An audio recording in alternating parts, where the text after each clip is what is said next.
The NHL draft in Las Vegas, talked to a lot of hockey people, and they tell me that the tampering with the upcoming free agents, meaning this past week, is just rampant in the league. That, there's ways to get around the tampering rules by, talking to the agents through a third party or whatever you want to do. And the problem with there isn't a whistleblower in the league because everybody's doing it.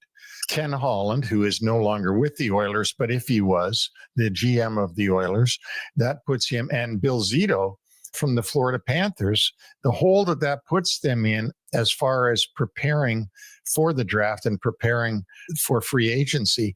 You can't tell me that all that plethora of players that were signed on July 1st, that they negotiated with and came to an agreement with and signed a contract with that team on that day. And that was Neil Smith, former NHL GM and president. Neil made a good point there about just tampering in general with the NHL. I mean, it's kind of the wild, wild west. And then as for the NFL, it's a little bit different. So, Nick, elaborate a little bit more on the NHL tampering for the most part. Yeah, I wanted to raise this question this morning, not because there's any suspicion with any of the signings from this offseason, but I think it begs the question of, is there a problem with that in the league that is not being talked about as much? And in my books, he kind of went on and talked more about how teams that went to the finals this year, Edmonton in Florida, they're behind the 8 ball ultimately because they have to scramble. They have to get to the draft in Vegas. They have to assess who they're going to sign in free agency, but more importantly, who are they going to re-sign for their team as well. So, I mean, we'll see what happens. I'm not 100% positive on, how much this really has impacted the NHL as a whole. I mean, going back to 2009, looking back at what had happened there, the Vancouver Canucks were looking at the Sedin twins, and they didn't know what they were going to do with them quite yet. And there was someone in Toronto, and it was the coach of the Maple Leafs or the GM at the time, and they had kind of talked about how they would like the idea of if they could go talk to the Sedins that offseason. And so the league came out. They actually punished Toronto for talking about that before July 1st. So that's why speculation is the best thing to do during the time before free agency. And that's what we do as a show. We speculate around a lot of different things, right, guys? And I think it's worth thinking about it's about who you know. And in this business that we're doing, even for radio, and it is for pro sports as well. And obviously there's the Rooney rules, and then you look at the NHL and it's not talked about. How much tampering could there possibly be that's going on, and how much does that actually, affect the market long term? And how do those general managers ultimately approach free agency? And their inner circles do that quite a bit. Like you said in that clip, Neil is right on the money. They talk quite a bit, especially at those drafts and at those combines and whatever else it may be. What do you guys think about that one approach there? I will say, to the point of the tampering aspect, correct me if I'm wrong, Nick, but this year in the NHL free agency, it was the most money spent, right? Yes, on the first day it was. So with that being said, it just baffles my brain that there wasn't any tampering that went on, not with just one team, but a handful of teams around the league. It's like college football.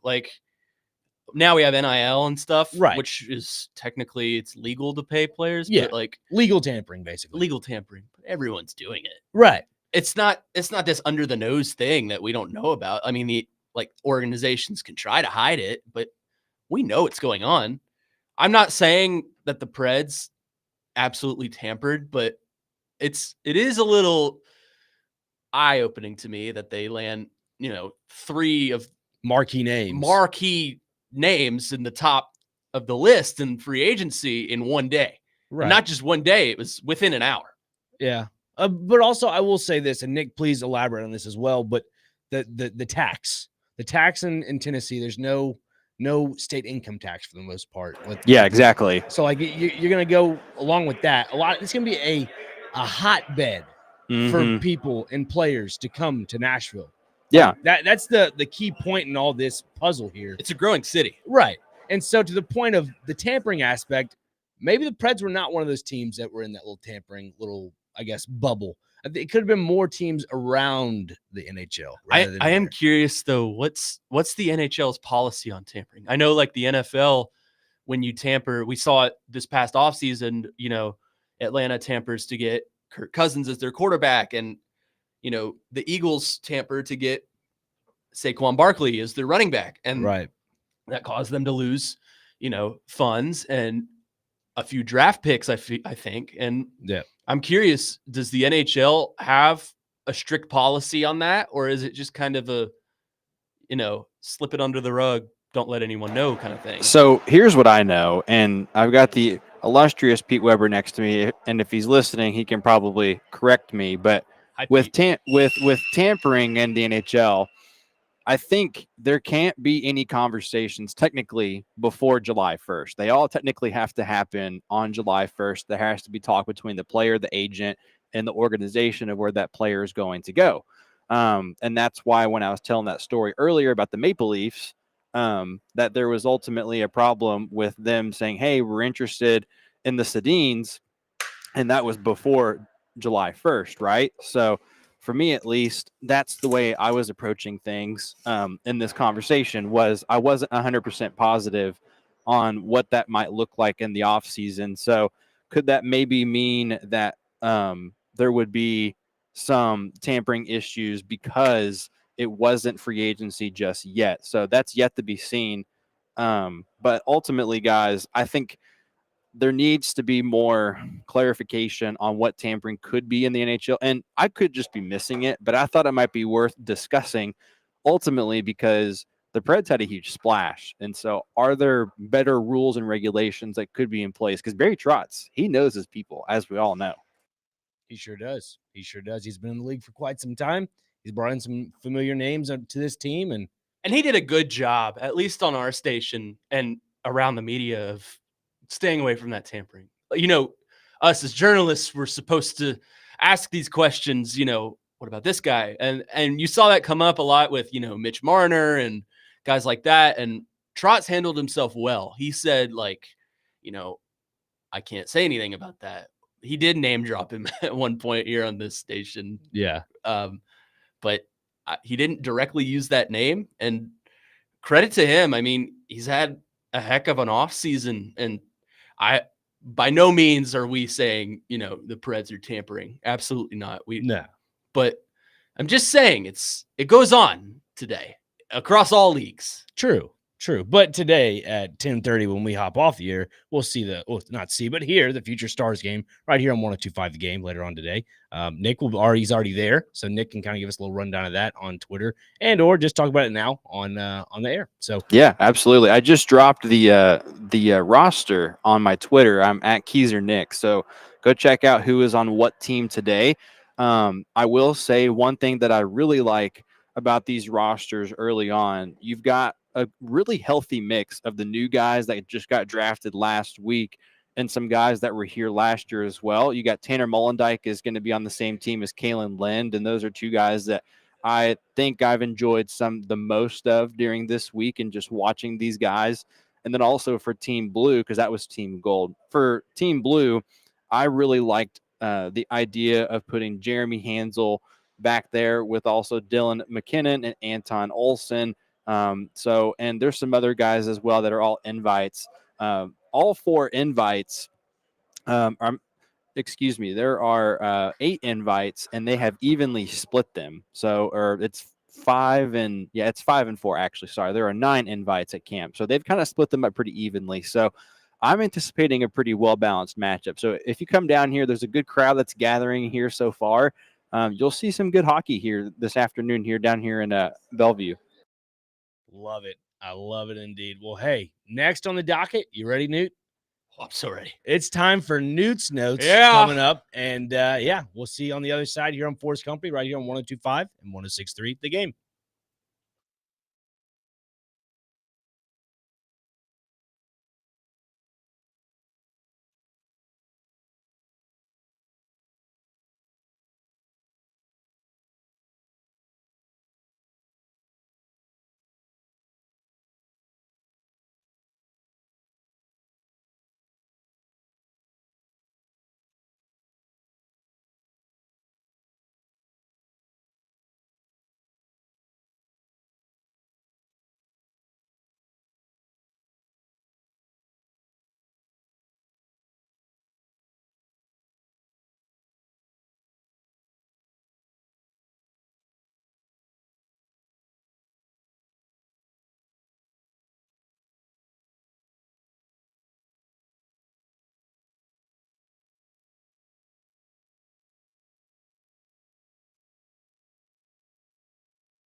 Welcome back to 4's Company, right here at 102.5 and 106.3 The Game. It is time for Newt's Notes.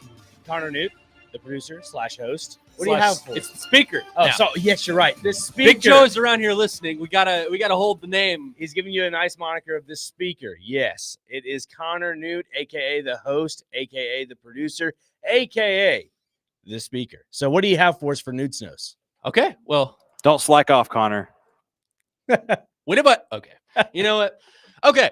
So Talk to us. let me talk to you. As I said earlier in the show, we are 2 weeks away from college football 25. But that's not what this is about. Sort of. Well, it is. So college football 25 released their stadium rankings and stuff. Yes. Controversial. On3, who I love On3, released their stadium rankings. Controversial. So I've decided, let me release my SEC stadium rankings, and we'll see if it's controversial or not. Okay. I have right here in the palm of my hand on this iPhone 15, the top six. Well, there are only 16, but Continue. the 16 SEC stadiums ranked, and we will go through them one by one. Are you ready? I'm Nick ready. Frazier. Let's do it. Nick Keyser, are you ready? Maybe. Go ahead. Do you want to start from number 1 or number 16? 16. Let's go 16. Yeah. You know what number 16 is. Don't you dare say it. It's Vanderbilt. Is it? It's First Bank Stadium. Is it? The environment's not there, man. I think with this new stadium and the We'll video see. game, it's going to be This phenomenal. This is right now. Oh, right now. Oh, And yeah. this is real life. Okay. Not the game. Unfortunately, they have the downward slope there because they're still building. I mean, Yeah. that's an easy knock. So but what I'm continue. factoring in here is the stadium as a whole and the environment they bring in. Okay. The stadium is not there completely. Not Not yet. yet. Right. The environment, it's there for the other team. Fair. I mean, if Vanderbilt's playing Tennessee at home, 75% of that crowd is going to be orange. Okay. What you got for 15? 15, we have Farrett Field at Memorial Stadium, aka Missouri. Mm-hmm. Now, Missouri is on the uptrend. They're on the upswing. They're on the Yes. upswing. The environment's getting there, but traditionally and historically, it's not there. It's just not. No discredit to any team on the lower rankings because my team is on the lower side. Up next, it's Reynolds Razorback Stadium. That's Arkansas. That one's a little controversial because that's a tough place to play when they're good. Right now, they're not good. They're not good. They're kind of, sliding off. Now they're on the downswing. They're on the downswing. Yes, as I like to say. The downswing. And up next, it's my team. Oh, boy. The Krog, as I call it. Kroger Field in Lexington, Kentucky. The home of the Kentucky Fire. Home of the Wildcats. You people sleep on the Krog, man. Oh, boy. I mean, it gets a lot of hate. It's because historically, Kentucky football is not. They like to burn couches out. They front. like to, It's yeah. It's all But right. It's fun. I've never been personally, but that's it's on the bucket list. It's no Rupp Arena. We'll say that. It's football. But it's football. And Kentucky fans love sports. They do. So they all come out. And especially the last couple of years. Oh, they've yeah. been different. They've been trying the upswing. There you we'll go. call it. The upswing. Love it. Especially when they're playing a rival. Like Kroger Field the last week of November playing Louisville. Electric. I bet you and Jared have fun chatting with each other. I don't think before. Jared knows. Oh. I'm blue. Well, And I don't think I want him to know. Because he now knows. he now- Continue with he your now list, knows. please. Up next, Vaught Hemingway Stadium. One you know very well. Wow. Ole Miss. Also underrated. I've been there. It's great. I'm kind of liking this list. It's great. I haven't heard But- a team yet. But this is the SEC. There's tradition that goes into this. Well, they shake the little pom poms in The the, little pom stands. poms It's and not your all the frat boys. not are- your cup of tea. Now the Grove is awesome. Yeah, oh yeah. Grove's great. If you would love it. I mean, Yes. Grove is great. you've been there. I right? have experienced the Grove. Okay. yes. The food is phenomenal. If you Tailgating in the SEC is completely different. Come on, Connor. Let's move along, Maine. Oh, he's moving. Don't you move worry. along. I got time, brother. He's got time. I got some time. You got 15 minutes, basically. Yeah. Plenty of time. That's a lot of time. Continue, please. Up next at number 11. This one might be a little controversial. Oh, Gaylord Family Oklahoma Stadium in Oklahoma. The tradition is there, Yes. but it's a small stadium. Interesting. It's small and it's new to the SEC. Sometimes, but I will say sometimes with the stadiums like that are super small, well, not super small, but smaller than others, I feel like the atmosphere is better because of it. Wouldn't you agree? You pack the house there. If it's a packed house. Oh, yeah. Yeah. I want to see, is the Red River rivalry in Oklahoma this year or is it in Texas? It's always neutral. Or no, it's neutral. Yeah, you're right. It's always neutral, but continue. But yeah, that's going to be electric with an Yes. SEC crowd. Oh my God. Speaking of new SEC teams, number 10, Darrell K. Royal Texas Memorial Stadium, Wow. Texas. That popped your top 10. They cracked the top 10. That's okay. A little controversial, but I mean, I'm curious to see how this looks in a new SEC environment.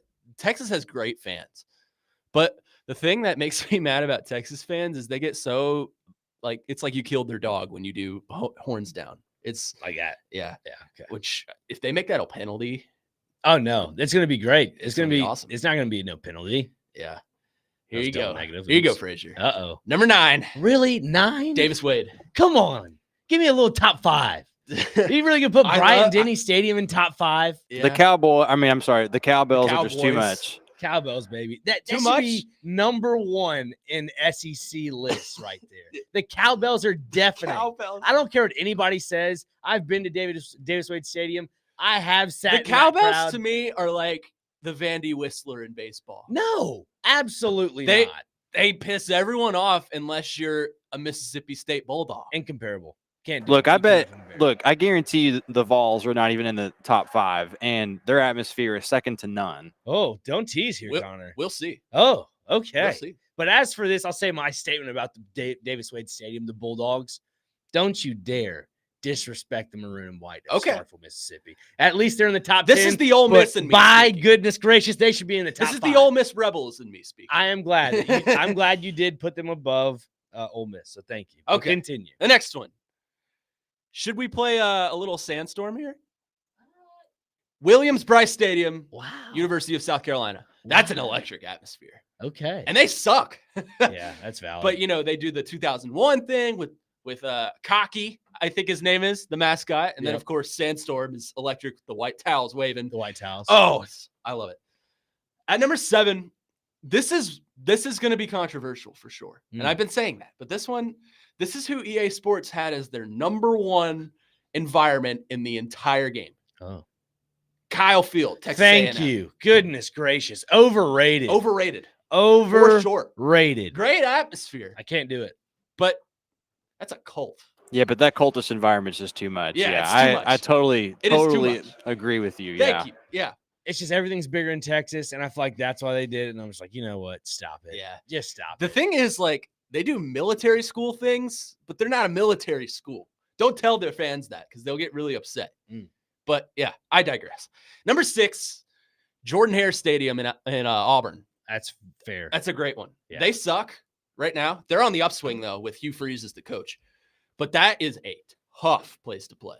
Yeah. We I'm saw with it you last on that. year in the Iron Bowl. That was the 4th and Milrow.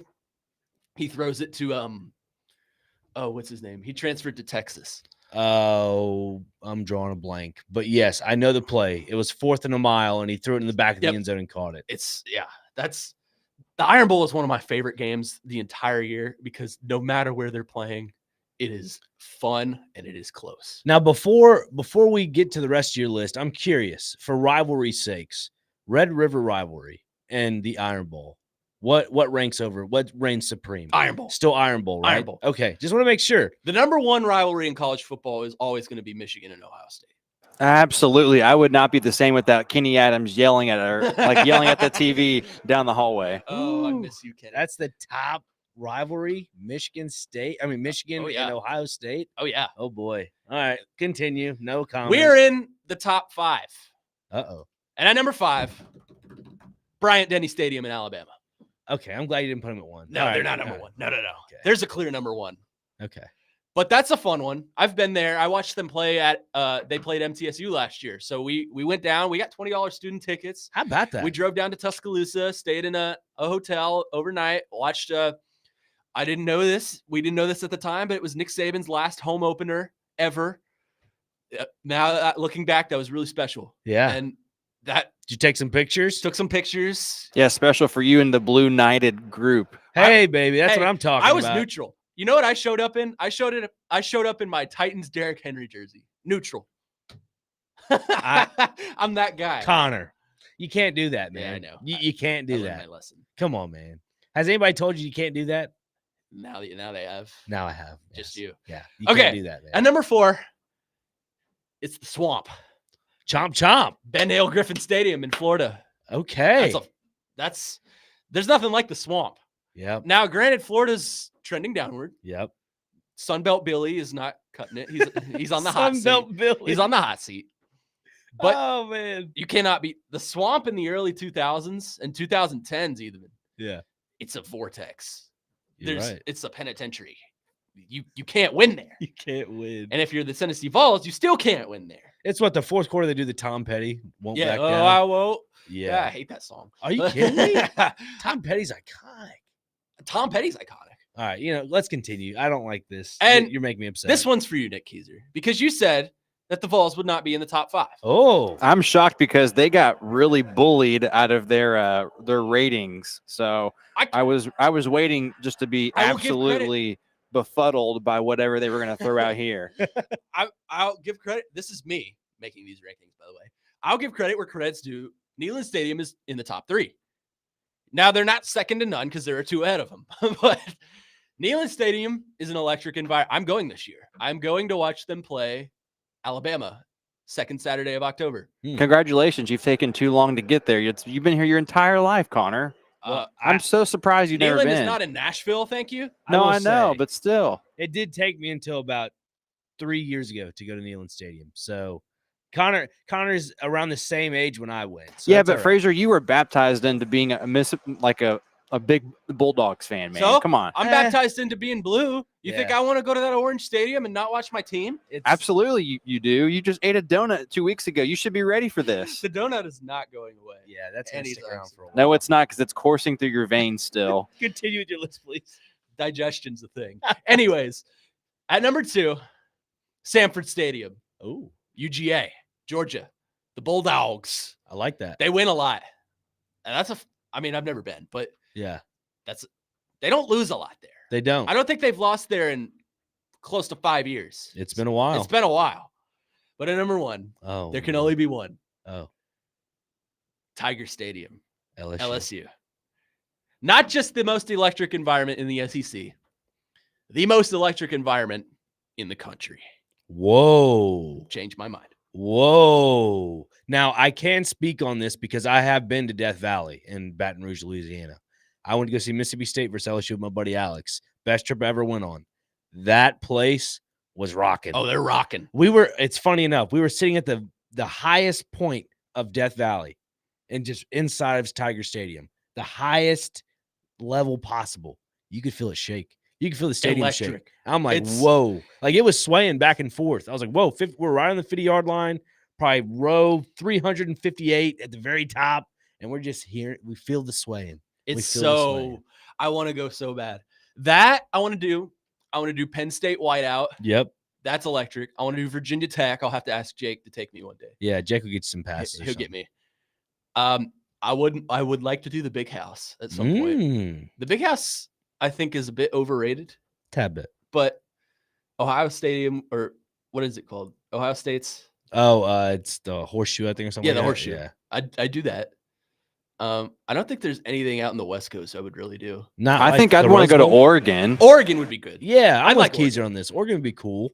I'd What go to about Oregon. the Rose Bowl? Are you kidding me? Oh, of course. I've heard even going to ASU would be really fun too, even though they pretty much suck, but still. Arizona State. Love it. That was a part of my college football dynasty in NCAA 14 after I left SMU for I was certain considering reasons for Arizona State, recruiting. But Which, by the way, I haven't gotten to say this on the air. Oh. I recently reopened my recruitment for NCAA 25. whoa. Oh my God. Who cares? Again. I care. Why do you have to shoot down everything I say, Nick Keiser? It's okay. Because this is a video game. I enjoy seeing it in our group chat, but do I really need the commentary that you've opened up recruitment for a Yes, fake thing yes, in life? Yes. Yes. Oh my Yes. gosh. What Nick, are we doing? Nick, you have to realize that's the rest of America. They talk about this on a regular basis. I guess, but I mean, how many 20-odd some people or 20-year-old odd some people are going to be doing this? I All mean, of them.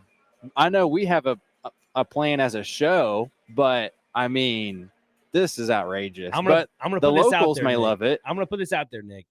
When this game comes out and you see the ratings for the game and you're And the able to money? see the money that comes in and the people that buy the game, you will eat those words. I'm telling you. Negative. Well, and it won't be bigger than GTA. There's no way. Oh boy, have we have a conversation now. We will talk more about this another time, but we'll table this. But we're going to the next part of the hour, and we'll appreciate Newt for his Newt's notes. Anything else? Some of us appreciate it. Some of us want to shoot it down. Some of us, yes, some of us will talk about fake sports, but the more important sport that has also made some headlines here in Nashville lately would be Nashville Soccer Club. They did. Really I'm sorry. briefly, Did Wait. you just call college football a fake sport and He's Nashville talking about Soccer Club? the video game, Video Connor, game. chill Video out, game. man. It's okay, man. It's all Oh right. my goodness. No, we have actual headlines to talk about because Frazier has been hinting at this for pretty much 2 months that there would be BJ Callahan coming to Nashville, and he's been hired by NSC. He's the second ever coach, so we will be getting to that next. And I am ready to hear the full reaction from Frazier, but also NSC fans. I know there are text lines not working, by the way, so if you have a comment, throw it on YouTube or wherever else you are watching us, or maybe even just listening to our voices this morning. But yeah, call us in and let us know what you make of the new hiring by NSC.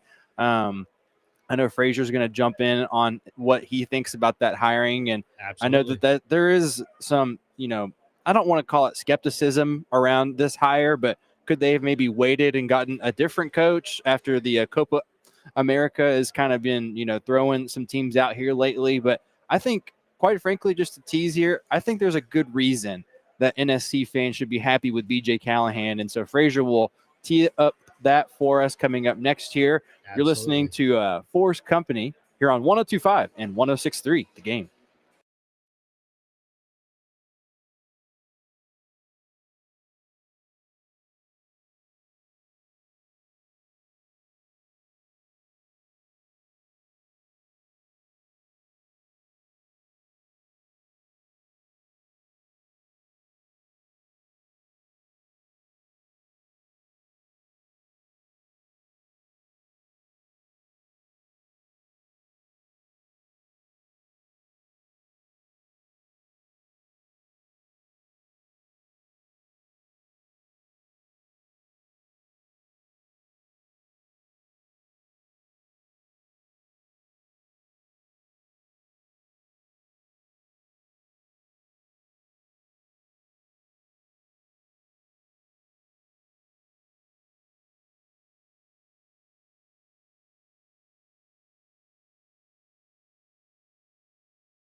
Welcome back to 4's Company right here on 102.5 and 106.3 The Game, alongside Connor Newt and Nick Keyser out at the ice rink today.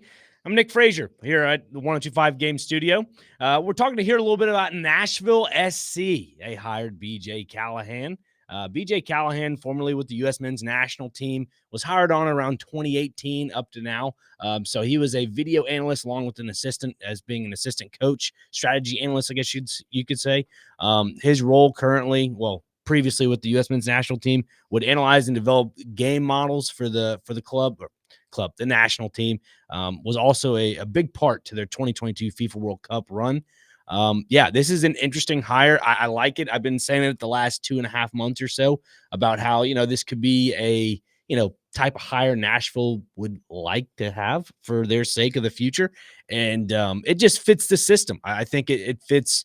It fits Mike Jacobs' system for the most part. I think it just has that. You have a lot of guys that are either on their older part of their prime or on the backside of their prime. You have one or two solid players that are in the youth, but you have a lot of guys up there at Huntsville City, FC.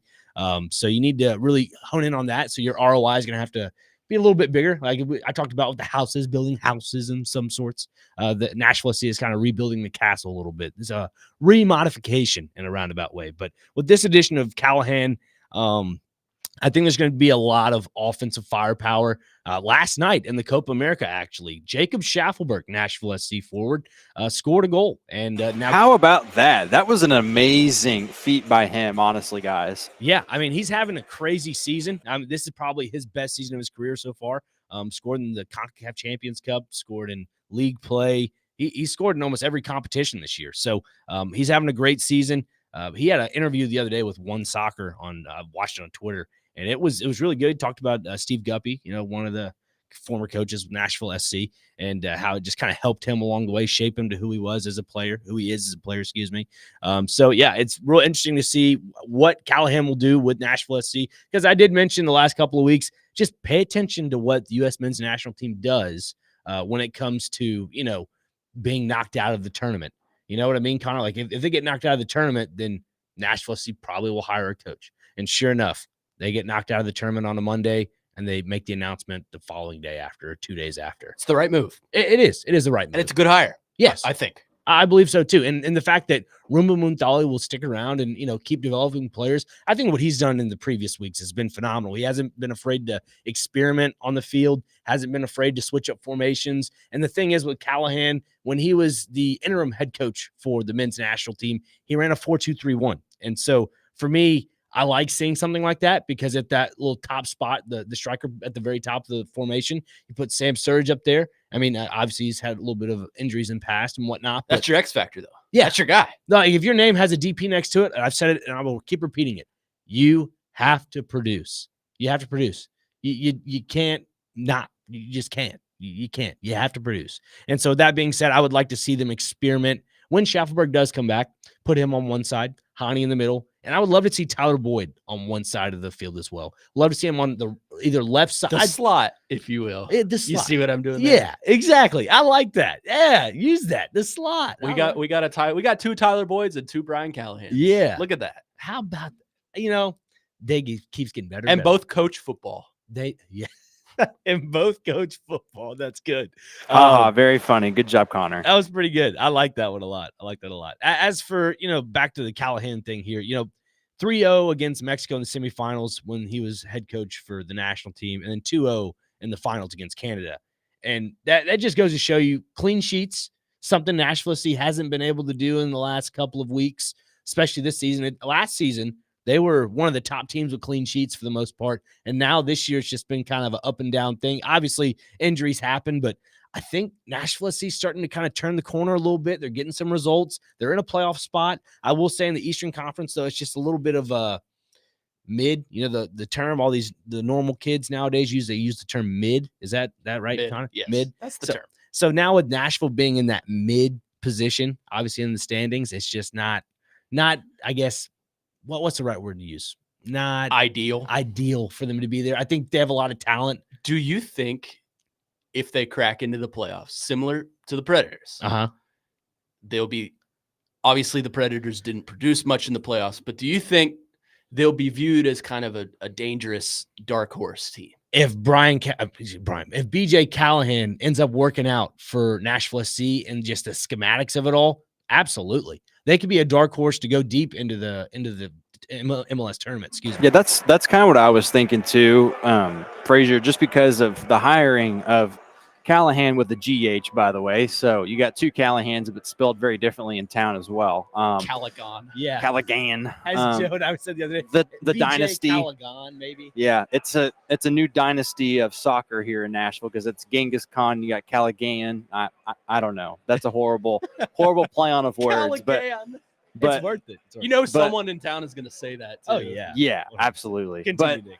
yeah, and after seeing Shaft play last night, I thought Ben Wright made a good point about how he's been playing. He may not be in the MLS too much longer if he keeps playing at that level. Now, it's been great to have him in Nashville. I'm not saying he's leaving this coming off season whatsoever, but there's a lot of talent on this team. And where I'm getting at with this is how receptive is this roster going to be with this type of coach? And from what I heard from Walker Zimmerman after their game the other day and after this hiring was announced, they seemed pretty excited that this guy was coming in. There's a lot of familiar guys that know Callahan already. And so I think looking at it down the road, this is a guy that is going to be highly coveted around this league. And he's got some coaching experience. Where was he at prior to this, Frazier? Wasn't he with the Union? Yeah, that's right. And he had a lot of success there. I mean, he did. U.S. Open Cup final in 2014, 15, and Mhm. 18. MLS playoffs in 2016 and 18. Was the MLS Supporter Shield in 2022. And That's then right. the MLS Cup final in 2022. So, I mean, he's done a really good job as a head coach for the Union from 14 to 19. I mean, you mentioned earlier about some familiar players under Callahan at the national team: Walker Zimmerman, Daniel Lovitz, Shaq Moore. Those are three guys that stick out. But, you mentioned a good point about Jacob Schaffelberg. Could he be on the move later on? I don't think so, just because Callahan being the new coach, obviously he's known for his scouting and player development and so forth.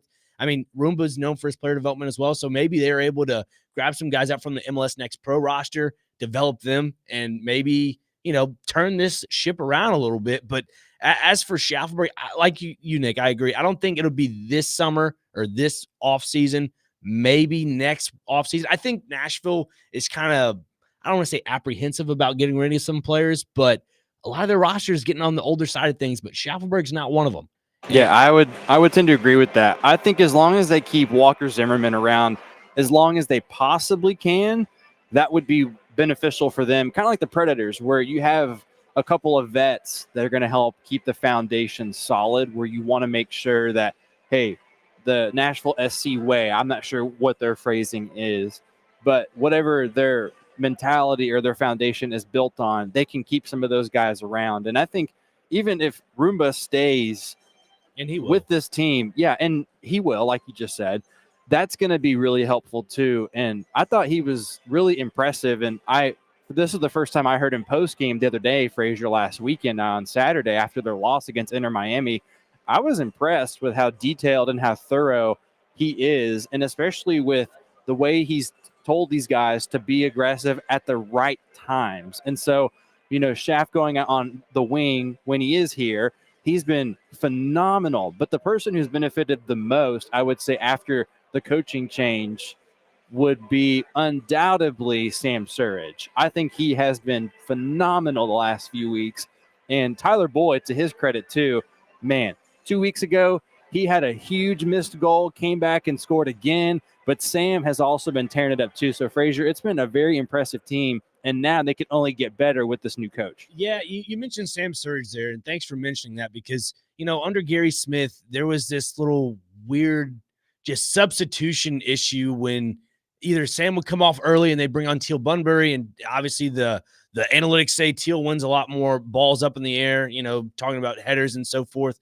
I disagree too with that one. So with that being said, it's good to have a refresher of, Roomba putting Sam out there and keeping him out there because he's the DP. I mean, that to me, that just ranks supreme is if you have a DP next to him, you got to produce. And so now that Sam has a lot more time on the pitch, on the field, he's able to get used to it. The chemistry is building. This team has been pretty good during these, international tournaments right now. So with that being said, I just would like to see Sam use his left foot a little bit more because he's always, I guess, positioning himself at the top of the box on the left side and able to curl the ball with his right foot to the back post. And, that does work. But at the same time, that turns you into a one-trick pony. You don't want to become a one-trick pony in the MLS. No, because if you're in the MLS and you're a young guy that's in their mid-20s, you should be dominating the league. I look at the MLS as a retirement league. I look at it as a scouting league for young talents that go overseas. This should be a time where Nashville SC specifically have guys that should just dominate the league. And they did last year. So with the addition of Sam Surridge, this team should be just sky's the limit. But we'll see when Jacob Schaffelberg comes back. We'll see when some other guys come back from injury, Randall Leal, Lucas McDonald, excuse me. And we'll see when other guys come back from international play like Jacob Schaffelberg. So this is a very interesting lineup now with a refreshed brain of a new head coach. I will point out the last match that I was at Inter Miami, Nashville played a 4-2-3-1, which is they did, which is Brian Callahan's formation of go-to choice. So I'm very intrigued about all that. I'm pumped about it just because seeing Nashville is as a city enjoying the game of soccer and so forth. But the last thing I'll say before we go to the next topic here is set pieces for Nashville SC have been a big, for me, I like the old school 90s soccer where you just go direct free kick, go towards goal, try to put it on net. Nashville has obviously played their chances and whatnot of just putting it into the box and see the secondary header into the back of the net, which they've been pretty decent at. But I just would like to see more of a attacking mindset, just prowl on the go. That's where I want to see that go forth. So Brian Callahan does specialize in set piece designs, and we'll see where that takes them. And Nick, I think they've been a really fun team to watch the last few weeks. They may not have won every game necessarily, and Inter Miami is a very talented program, and they've put together a really good team. So credit to them, especially with players injured and out last week as well. So they're going to continue to be one of the best teams to watch in MLS soccer here in North America. But I think a more exciting team will be here on the ice here in Nashville pretty soon here.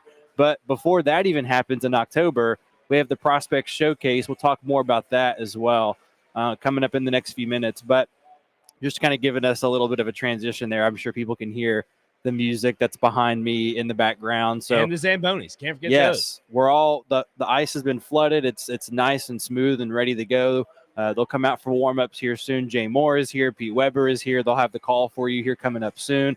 I'll be taking in all of the coverage, so be sure to follow us at 1025 The Game.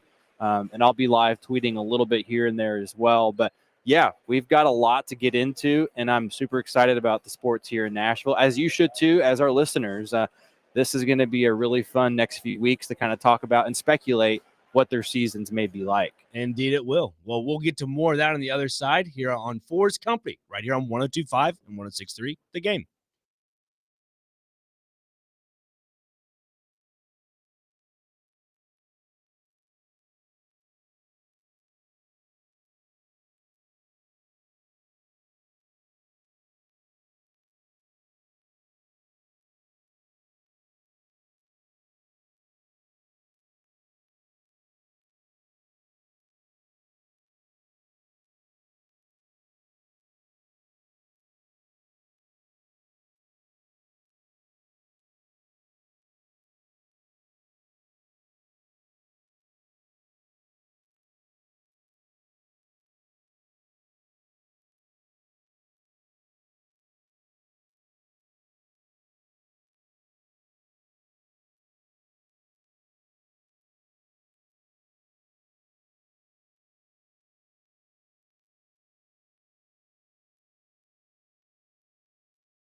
And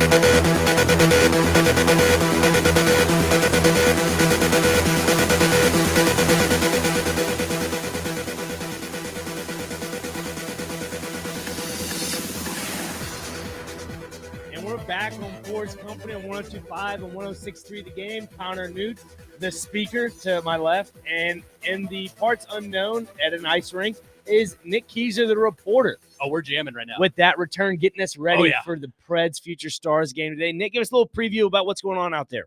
Yeah, fellas, the guys have just taken the ice for warm-ups here at the Bellevue Ford Ice Center. So if you're in the area, as Max Hers likes to put it, come on out and watch today's festivities. It's Team Gold and Team Blue.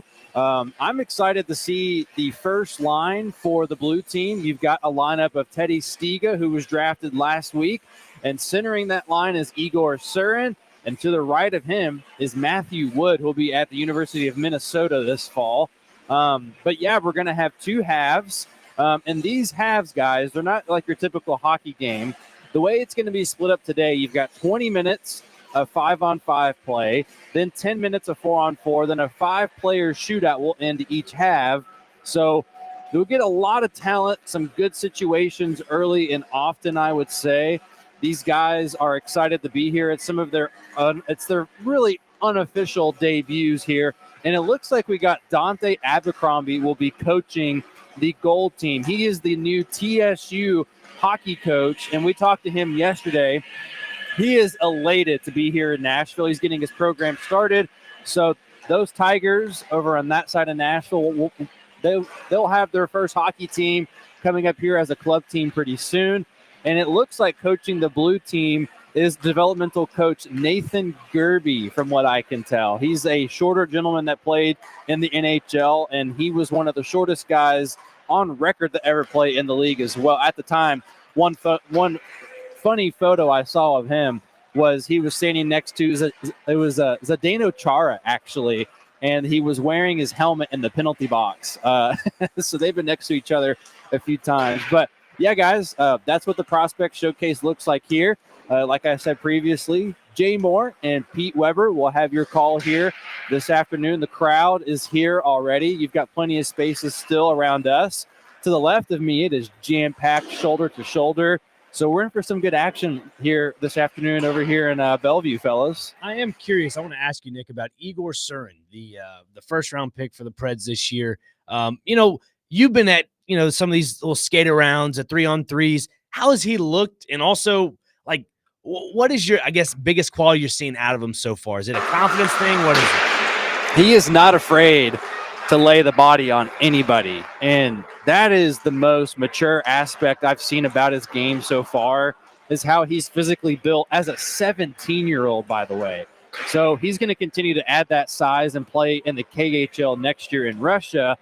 But this week in Nashville, he has been really quick and really skilled and comfortable in his decision-making. So that's been the most evident parts to his game.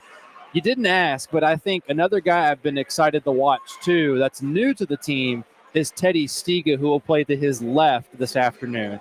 He was also drafted pretty early on for the Predators in the second round, and he'll be playing on Team Blue with Igor.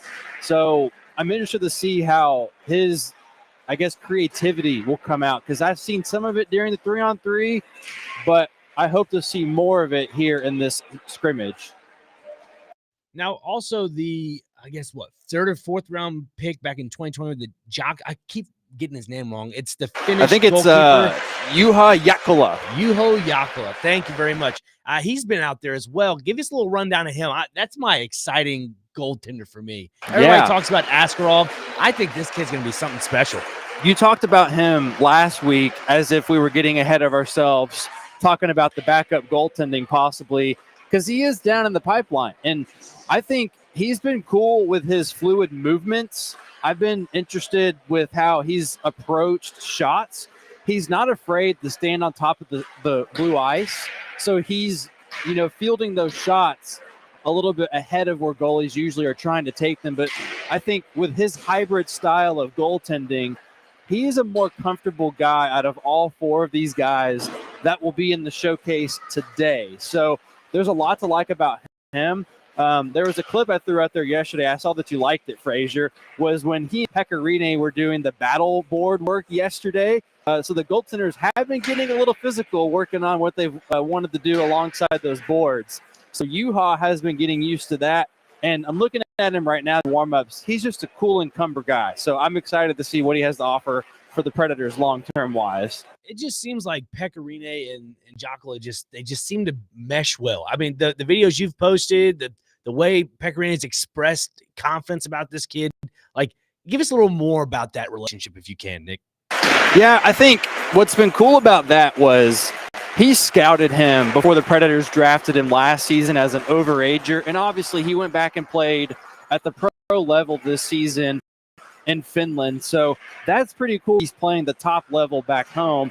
And so if he translates that game to the North American ice, he's on less space now. So I think Pekka has been working with how to anticipate pucks a little bit differently. He's also been working with him on how to control those rebounds a little bit more, I would say.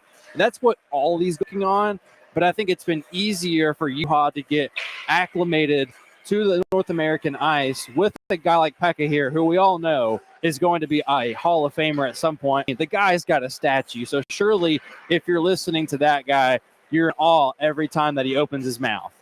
Yeah, I mean, Jokela, the past couple of seasons, I think he was injured 2 seasons ago, I believe. I think you're right, yeah. But he's had like a save percentage around like 9.0, which is pretty solid. 90 percentile. That's not bad. There was one season. Solid. Yeah, one season was like 85 percentile, which is not bad. But like, I know Jared has this thing of like anything under 90 is not. Jared doesn't know about this guy. It's all right. Jared also has a thing. If he doesn't know him, that means they suck. So yeah. So I just putting that out there.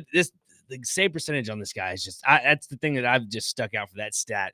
And so if you're that young and you're that good, I just think there's a reason why Askarov's name is being put out in the plug in my. And I think I know that Pete Weber will be looking for some shift disturbers this afternoon, some guys that will mix it up a little bit. So we're excited to see those guys. I'll mix this in really quick, and I'll get y'all's final thoughts before we wrap up today's program. But Tanner Molendyk and some of the younger guys that have speed, I want to see how they respond to all of these types of situations. So we'll see how he does. But Newt, what's your question here with Molendyk? I was just going to ask you, what's the story on Molendyk? What are we going to expect to see out of him today? Are we going to see some goal scoring from him? Are we going to see some decking of sorts? Yeah, right. I think what's interesting to me, I want to see him be more physical than maybe he was last year. He told us a few days ago he feels more comfortable about his experience this time around. And look, he's going back to play junior hockey this year. And so he already brings the confidence back to Nashville. And how does he also challenge at training camp? That's going to be more of the headline for him, Newt, is how does he do this fall when he's back here for training camp? That's something I'm more interested with long-term wise with him. But today, can he be more physical alongside the boards and win those battles? So, yeah, guys, we're a few moments away from game action. Pete Weber and Jay Moore are alongside with me right now. So we'll be ready to hear the action in the next few moments. Indeed, we will. That will wrap it up here for 4's Company. We appreciate all listening today for this Saturday, and you will tune in next Saturday with us. 4's Company here on 102.5 and 106.3 The Game.